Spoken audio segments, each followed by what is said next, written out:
Alrighty, I'm back. I'm still driving to Macca's. I just got bored. I turned on the radio and I got bored. So I went, you know what? It's more fun doing a vlog. So I might as well just blab to myself and to the camera and feel like I'm getting something done. Yeah, so what? I got nothing to really talk about. But you can just sit here and bludge with me, you bludgers. Wee. But wait, the physical training's going good. I'm getting stronger. I did 260 kilo leg presses for sets of 10 today, or 280, I think it was. That's not all that bad, you know. It's not too heavy, but it's not too light either, you know. So that was okay. It's a good improvement, seeing as we've only been weightlifting again for a few weeks. And then I'm doing lots of push-ups, and we did rows today and all of that. So we really did seek a pump. My what do they call these things on your arms? The back of it, triceps, is still jacked and sore. We had an ice bar today that gave me some release and relief. And with the personal trainer, because at Easter he normally comes Monday, Wednesday, and Friday, but because at Easter he's come Wednesday, Thursday, and Friday. So he'll be here tomorrow. So 3 days in a row. But I don't think we're going to be doing any strength training tomorrow because we've done 2 days of strength, and today was a pretty strength. You know, we sort of went heavier and whatever. So I think tomorrow he's going to want us to do boxing and hit the focus pads and all that. Boxing's pretty fun. Like, it's good to know that you can just get your fist and completely smash another man's head like it's a watermelon. It's a good feeling.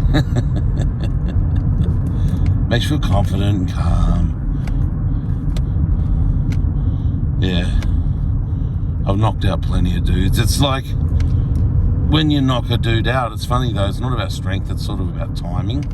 Just smack them good right in the fucking face, and then they just go to heel. They don't get up for a while.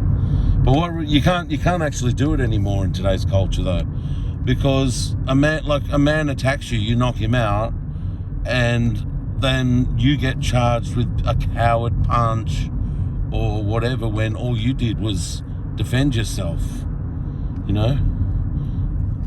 So yeah, in a conflict situation now, I mean, I always have, but even more so now, I do everything I can to de-escalate.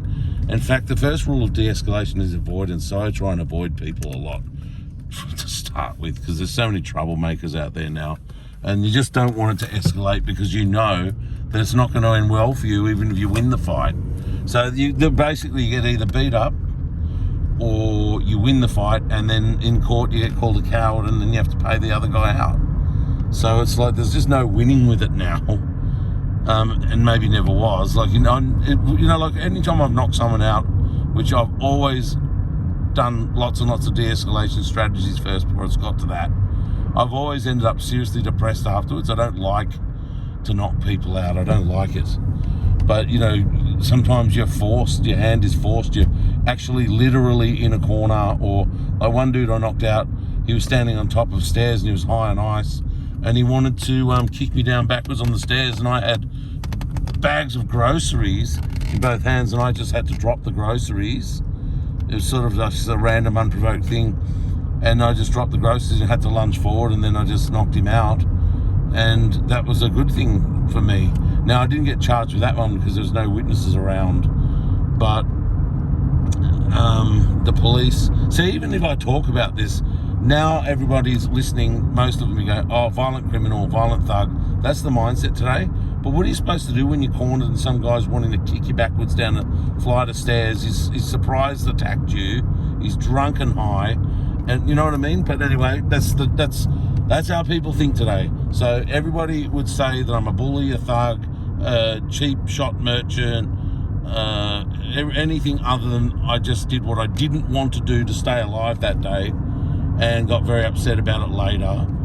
But whatever. So I don't do a lot of things now.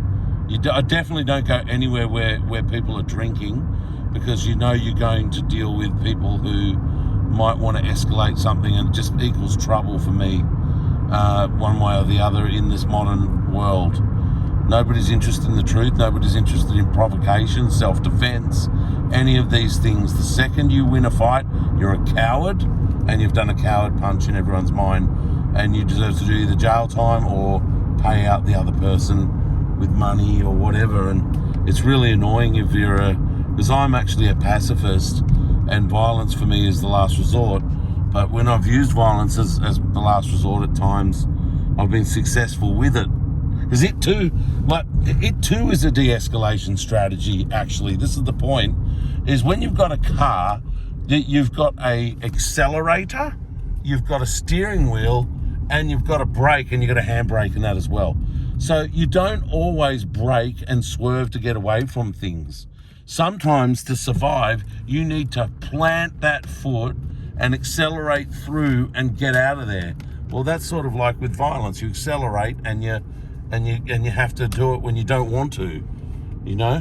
But it's like if I had to plant my foot to not get squished between two trucks that are driving like crazy people or something, and then on the other side of it, there's a policeman waiting with a speed trap and just goes, you know, oh, you were speeding, and you go, well, yeah, because I planted the foot to not get killed by this or whatever, and then they just book you anyway. It's a little unreasonable, but that's, like I said, today people don't, using violence is like using the accelerator, and people expect they don't believe that that's a tool that you should use anymore, and they're wrong, but what the hell can you do?